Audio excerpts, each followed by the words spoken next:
Hello and welcome to another technical takedown the hard way. In today's video, pace. How are we going to be pacing our journey? What is going to be our philosophy? Yeah, another philosophy. How are we going to take this journey? Are we just going to take it in our stride, or is there going to be some sort of formula that we will use and implement as we go on the road? Well, that's what we're going to talk about today. You see, there are many ways, of course, of pacing our journeys, right? When I used to drive from Birmingham to Amsterdam to go via Eurotunnel, I was driving a BMW 650i, 4.8 litre V8 engine, drank a lot of fuel if you put your foot down. However, I never used to put my foot down. I used to drive at a nice steady pace. I used to put, I used to go at around 65 miles an hour. No, actually, that's a lie. I do 70 miles an hour because the size of the engine, it would rev really low. 1.5 RPM, boom, 1,500 RPM. I could just cruise on down to Felixstowe. Is it Felixstowe?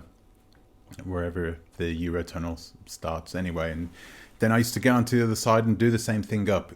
It made the journey incredibly boring, guys. It was horrible, but the way I used to pace myself was by using speed, basically, because I didn't want to burn a lot of fuel. I wanted the journey to be as cheap as possible, but comfortable as possible at the same time. So that is the way I used to do it when I was living in the Netherlands. Funnily enough, I used to do the same journey when I had a BMW M3 and an M3 Cabrio before. And I used to put my foot down all the time. I used to just, I used to enjoy my drive in that car. The best car I've ever had, that car is. So there are three parameters that we are going to use. The number one is destination. Okay, so we need to get to a certain point. If we want to get to a certain hotel, then we will get to that hotel. Okay.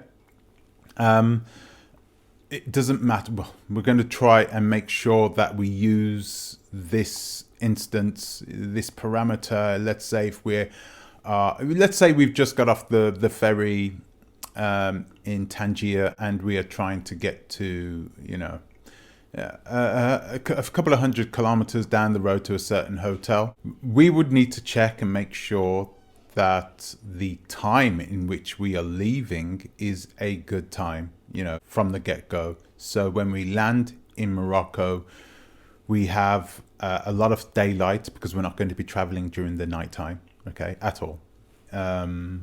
So we need to make sure we have a lot of daylight, and then we can travel, get to our actual destination, and not really think too much about the time so much because we will have plenty of daylight.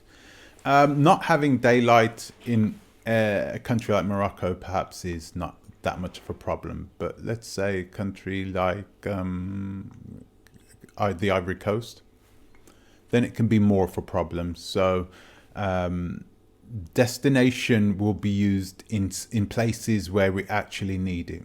For instance, also places like Nigeria. We're not going to camp in Nigeria at all. I know some of you thinking, no, you're just, you think everyone is criminal. No, I don't care. I don't care, really. My family's safety comes first, right? And I know that there is parts of Nigeria that is prone for people getting kidnapped.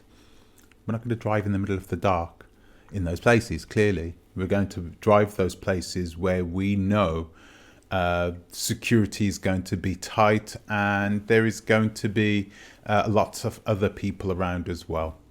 We take our precautions. We're going to lower the risk. So that's one of the places where destination will be our parameter when it comes to driving. Okay.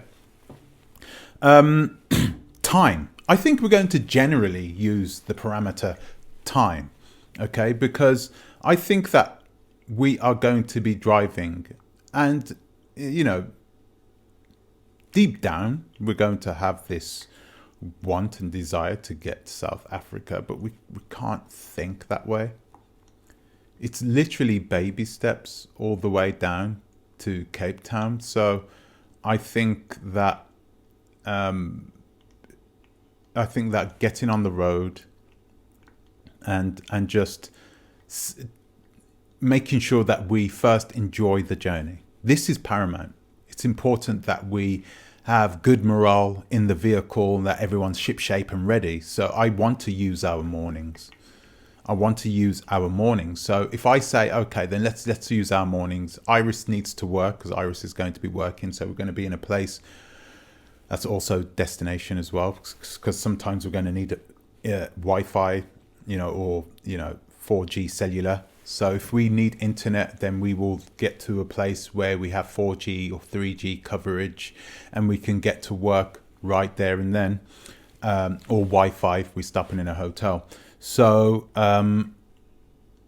she gets to work in the morning. I get to train the children. I get to do some things with the children during the morning time, and then come back, get showered, after we've eaten breakfast, get showered, get ready, get prepared, jump in the car by 12 o'clock, and then hit that road for 4 hours. That's how long we plan to drive for, 4 hours. We plan to drive for 4 hours. In general, the further you go south, the less sunlight you get, right? It becomes more equal. So you get 12 hours of sunshine and 12 hours of nighttime. So let's say we take off at 12. We take off at 12 o'clock, and then we drive for 4 hours. And then at 4 o'clock, we start to look for a campsite. We start to look for wherever we're going to be staying. And then we set up shop by 5 o'clock and start to eat our dinner or our lunch or whatever. Into bed by 8 and 9 o'clock. That's if we don't want to have a late night. World's our oyster. We can do whatever we want. So, that's incredibly childish. So I think time is going to be important, and I think it's going to be the main parameter that we will use in terms of our pace in getting to our final goal of getting back to Tangier, or getting back to Cairo, getting back to Europe. Okay, and the last one is distance. Distance, I've been thinking about this, how far do we need to go? And at one point I was like, listen, I want to get to South Africa. I want to get there. So let's try and do 200 miles a day. Now, 200 miles a day to you may not sound like that far, right? But let's say you're in Africa and you have okayish roads. In Africa, on okayish roads, let's say gravel roads or something like that, it's sort of a bit more rural where there's less people. 200 miles is it'll take double the time. It will take double the time. So here in Europe, 200 miles you could do at a reasonable pace. If you're doing 70 miles an hour, you could do it in 3 hours. So you're looking at 6 hours. You're looking at 6 hours a day. And I don't want to keep my kids in the car for 6 hours a day. I don't think it's fair on them, if I need to be honest with you. So I think at some point, we will be able to use it when we get to countries that have better infrastructure. For instance, Namibia, Angola, to a certain degree, Angola, where else? South Africa and Tanzania. Those places that have sort of, and Kenya, those places will be able to use distance. We can use our distance. So we can say that because we can have a bit more confidence knowing that we're not going to have that many nasty surprises on the road.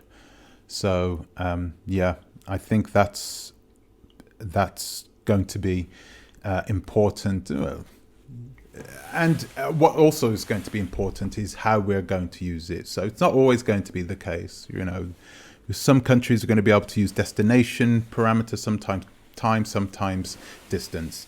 And we need to be able to recognize and know which is the best parameter to use at the best time. So guys, that's it for today. That is how we're going to pace ourselves. I hope you guys have learned something from us. And yeah, I'll see you in the next one. Thank you. Bye.